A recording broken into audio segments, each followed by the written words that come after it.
José José was the prince of Mexican song, adored, idolized, and impossible to forget, but even legends have a breaking point. Before his death, the curtain finally came back on the 6 singers who betrayed everything he stood for. Some shared the stage with him, smiling in public while hiding arrogance behind the scenes. Others turned their deepest pain into mockery, treating music as a product instead of a confession. For decades, he kept silent. Now the truth has come to light, and one name on this list hurt him more than any heartbreak. This is before he died. José José revealed the 6 singers he hated the most. Number 3 will surprise you. Now, without further ado, let's dive in. Number 1, Juan Gabriel. In the world of Mexican music, few names stand higher than José José and Juan Gabriel. Both icons, both voices of an era. And for a brief moment in the 1970s, it seemed that fate had forged a brotherhood between them, the Prince of Song and the Diva of Juarez. But that brotherhood never came. In its place grew a silent and corrosive distance, one that José José would later describe not as indifference but as contempt. From the beginning, the contrasts were clear. José José always said that music is not sung, it bleeds. Every note in his throat bore the weight of a wounded childhood, a broken body, and nights drowned in alcohol. Juan Gabriel, on the other hand, composed with lightning speed and performed with overwhelming theatricality. To the audience, he was dazzling. To José, that same theatricality seemed like a spectacle that distracted from the real pain, makeup, not scars. The breaking point came in 1980. Televisa proposed what could have been historic, a collaboration between the two giants, a series of unreleased songs recorded together. Producers thought it was the perfect match, but Juan Gabriel refused. With an enigmatic smile, he supposedly said, "I prefer to sing my own songs. No one understands them like I do." Quote. For José José, that phrase was a dead ringer for a knife. It was rejection and betrayal. The wound deepened when Juan Gabriel continued composing for others. Rocio Durcal, Lucha Villa, Ida Cuevas. Each received songs that became classics, each bathed in her creative fire. And José José, not a single composition, not a collaboration, not even an invitation. In public, José maintained his composure. "I have nothing against him," he told reporters, "but I would have liked him to take me into account, even once." In private, the words were harsher. "He sings with embellishments," he confessed to his friends. "I sing with scars." That line defined his break. For José, Juan Gabriel's flashy gestures and elaborate shows turned music into artifice. For Juan Gabriel, their music was too personal, too sacred to share. Neither openly attacked the other. They never clashed in public, never staged a headline-grabbing feud, they simply ignored each other for decades, and that silence was stronger than any insult. In the end, José José could not forgive what he saw as deliberate exclusion. To him, Juan Gabriel had not seen him as a rival, but as someone unworthy of his art. That was not indifference, that was contempt. Juan Gabriel, for his part, never responded directly to José's criticisms. He forged ahead, flamboyant, prolific, untouchable, leaving behind a legacy of songs that defined generations. But the absence of their union still hangs like a shadow. Two voices that could have formed an indestructible brotherhood remained separate, divided by wounds that would never heal. By the time José José broke his silence, the possibility of reconciliation was already buried. Juan Gabriel died in 2016, José in 2019, and the rift between them, silent, bitter, unspoken, died with them. Number 2. Luis Miguel. In the 1980s and 1990s, Latin music crowned a new king. Luis Miguel, the son of Mexico, was young, blonde, and blessed with an impeccable voice. He became the face of polished perfection, a glamorous, precision-engineered machine who filled stadiums and sold millions of records. But in the shadows of that rise stood José José, older, scarred, already bearing the wear and tear of decades in the business. He had built the stages that Luis Miguel now dominated, and what he felt wasn't admiration, it was alarm. José José always said that music wasn't sung, it was bled. Luis Miguel's flawless performance was just an act to him. A product that was shiny on the outside, hollow on the inside. The tension crystallized in 1985 at the Viña del Mar festival. Backstage, José, already established as the Prince of Song, greeted the teenager courteously. Luis Miguel, barely 15 years old, barely looked at him. There was no handshake, no gesture, just a flash of arrogance. To anyone else he would have been nothing. To José he was everything. Later he told his manager, he has the talent, but not the soul. From there, the rivalry took on a life of its own. Luis Miguel was precise, untouchable, a symbol of commercial power. José José was fragile, trembling, drowning in bottles, but still spilling raw veins in every lyric. What hurt him the most was not Luis Miguel's success, it was the comparisons. Critics and fans spoke of them in the same sentence, as if their art sprang from the same root. José was irritated. He sings about perfect love. I sing about the love that destroys you.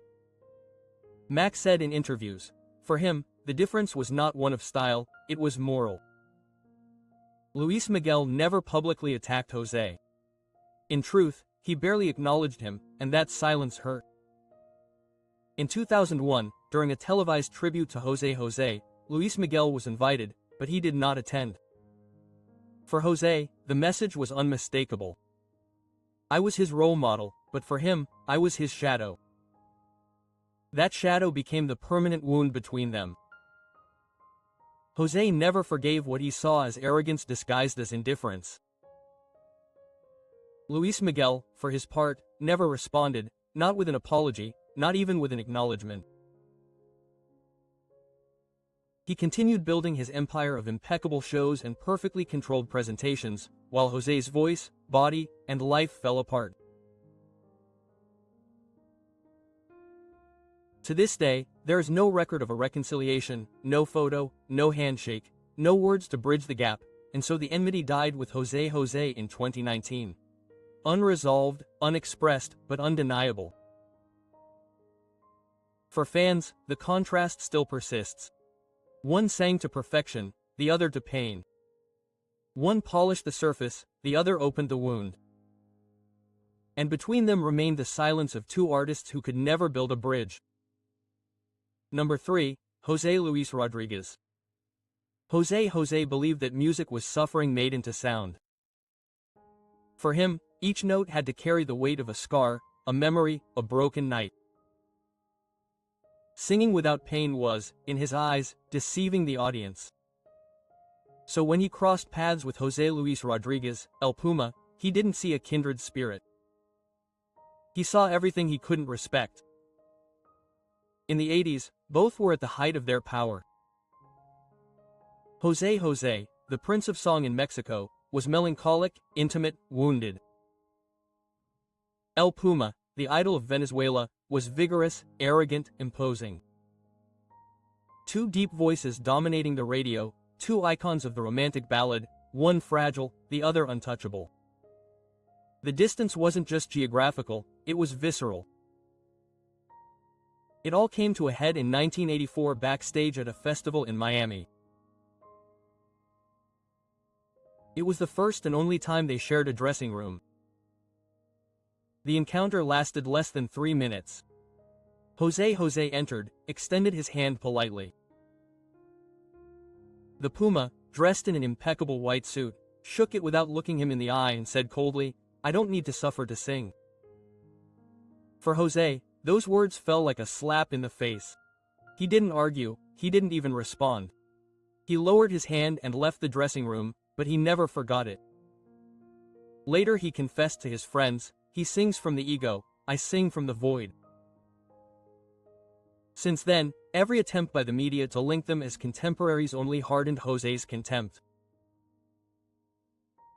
To him, the Puma represented the unbroken voice, the unbroken image, the soulless stage. Over the years, the contrast became even more evident. In the 90s, the Puma moved to television and continued to record albums with ease, while José José's body betrayed him. His liver failing, his voice reduced to a whisper. The headlines rubbed salt in the wound. The Puma continues to roar while the Prince barely whispers. That humiliation burned. In 2003, during a dinner in Los Angeles, a colleague proposed what could have been historic. An album of duets. José José and the Puma together. José did not argue, did not explain, simply got up from the table and left without saying a word. That silence was his response. He would never lend his broken voice, neither whole nor fragmented, to what he considered an emotional imposture. And through it all, the Puma never seemed to sense the storm. He didn't respond publicly, he didn't fight back, he didn't get involved. He kept going with his impeccable suits and his voice intact while José bore his scars. There was never an open fight, never a public insult, just silence. But for José José, that silence wasn't indifference, it was contempt. He never forgave. Number 4, Christian Castro. José José built his career on an unwavering belief. Music had to be lived before it could be sung. Every note, every lyric carried the weight of nights spent with a bottle, the debris of heartbreak, and the scars of survival. His voice wasn't just sound, it was testimony. So when Christian Castro burst onto the scene in the 90s, young, handsome, and perfectly in tune, the media was quick to crown him the natural heir to the Prince of Song. To the public it sounded like a compliment. To José José it was an insult disguised as applause. "There's no inheritance," he once murmured privately. Not without real suffering behind each verse. At first, the story seemed poetic. Christian had grown up listening to José's records. He imitated him in interviews, cited him as an influence, even called him a guiding light. In 2010, he went further. He released Viva el Príncipe, a full-length tribute album to José José. To fans, it was an act of devotion. To José, bedridden and barely able to whisper between respirators and treatments, it felt like theft. "You don't pay tribute to someone who is still alive and suffering," he told those close to him. For him, Christian's record wasn't homage, it was appropriation. The divide deepened when Christian began promoting the album on television. He took sacred songs, El Triste Gavilan or Paloma, and performed them with polished confidence. To the audience, it was dazzling. To José, it was hubris. Those songs, he believed, weren't melodies. They were pieces of flesh torn from his body at moments when life was at its worst. Hung by a thread. Watching someone else interpret them with such ease seemed sacrilege. In 2012, during an interview, a journalist asked José directly what he thought of Christian's tribute. José smiled stiffly and threw the most polite dagger of his career. "He sings very well, but he hasn't lived enough yet." It was his coded way of saying, "You can't interpret pain if you haven't slept next to it." Quote. Christian never publicly counterattacked, never defended himself, never commented on José's harsh words, but his silence spoke for itself. He kept his distance, even in the last days, when José was dying in a Florida hospital. He didn't come, he didn't call. And that confirmed for José his suspicion that behind the tribute there was no love, but opportunism. For him, Christian Castro was not an heir, he was an echo. And echoes, no matter how beautiful they sound, are always empty. The rift never healed. José took that bitterness to the grave in 2019, convinced that Christian's tribute was hollow. And Christian sings José's songs on stage to this day, still wrapped in the aura of the Prince of Song, but in the shadow of the truth that the man himself never accepted him. Number 5, Emmanuel. If there was one thing José José couldn't stand, it was frivolity, not arrogance in the traditional sense, but that polished lightness that the public mistook for depth. For him, music wasn't decoration, it wasn't spectacle, it was confession. So when Emmanuel rose to fame in the late 70s and early 80s, an elegant showman with rhythm in his steps, a clear voice and a constant smile, José José didn't see art, he saw superficiality disguised as charm. To others it was freshness, he once murmured. To me it was frivolity. The breakup began in 1980, on Siempre en Domingo, when fate played a cruel joke. Both arrived to promote albums with the same title, Amor, Amor. Raúl Velasco, the host, couldn't resist the temptation to joke. Who loved better? He asked live on air. Emmanuel, quick on his feet, answered with a smile. I did it without crying. The audience burst out laughing. The cameras captured José José's petrified face. That night, according to a production assistant, he locked himself in his dressing room for hours. He didn't say anything, but from then on, every time he spoke of Emmanuel he did so with a derogatory and distant nickname. The singer Feliz was not an insult, but rather a wall. For José it was never about popularity lists or fame. It was about the truth. Emmanuel sang with technique. José sang with wounds. The real fracture came a decade later. In 1990, a charity festival was organized for retired musicians. José, who had spent years fighting against alcohol, divorce and physical deterioration, he expected to be honored as one of the standard-bearers of his generation. Instead, Emmanuel was chosen to close the show. For José, it felt like being erased. In a late-night rehearsal he told his guitarist, he sings of love that blooms. I sing of love that rots. Quote. What infuriated him most was not Emmanuel's talent, it was his smile, that permanent brilliance, that polished ease. To José it was an insult to every singer who had climbed from the mud of despair, just to reach the microphone. They don't know how to try to reach the note, he once said bitterly. They try to reach the soul, and in his eyes Emmanuel, no matter how many stadiums he filled, never touched the soul. Emmanuel, for his part, never responded publicly, never made fun of José, never spoke of the latent contempt. He went on, selling records, performing with the same elegance and polish that José detested.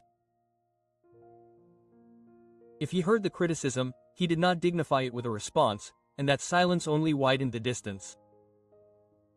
The two men never reconciled. There was no duet in old age, no embrace on stage, no gesture of closure. José José carried that resentment in silence until the end of his life. To him, Emmanuel was not an enemy, but a symbol. The proof that the industry had begun to reward brilliance over shadows, perfection over scars. And in José José's world that was unforgivable. Number 6. Camilo V. For José José, singing was never about polish, it was about dedication. Each performance was a confession, a bleeding wound turned into melody. perfection for him was meaningless and carried no truth. That's why Camilo V pursued him.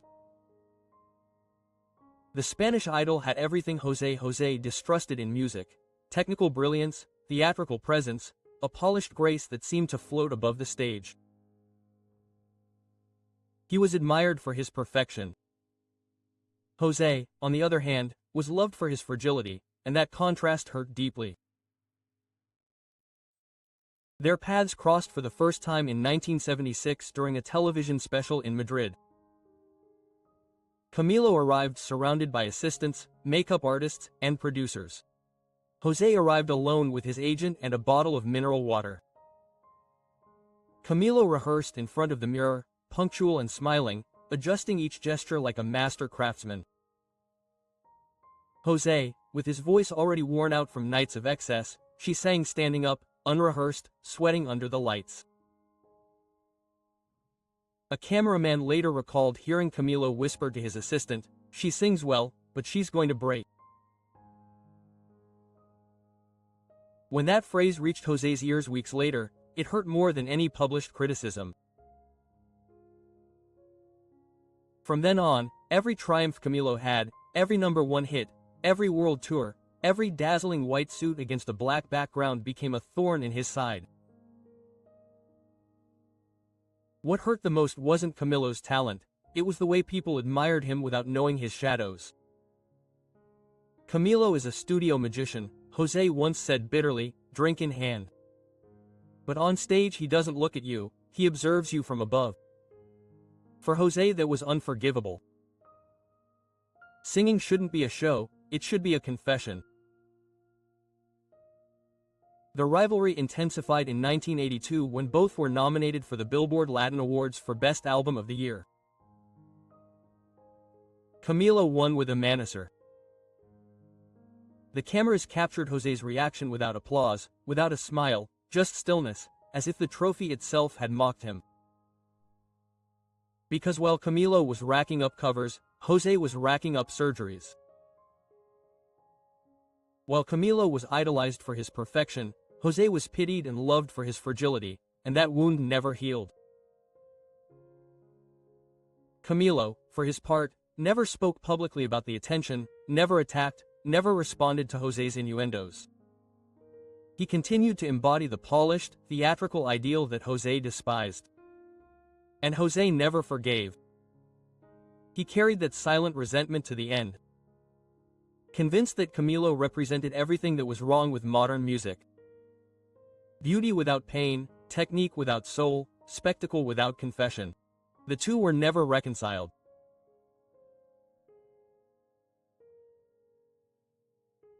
There was no duet, no handshake, just two parallel legends admired by millions, one floating, the other sinking, forever divided by the code in which each believed. For José José, Camilo V wasn't just a rival, he was a mirror in which he could never look without seeing his own wounds reflected.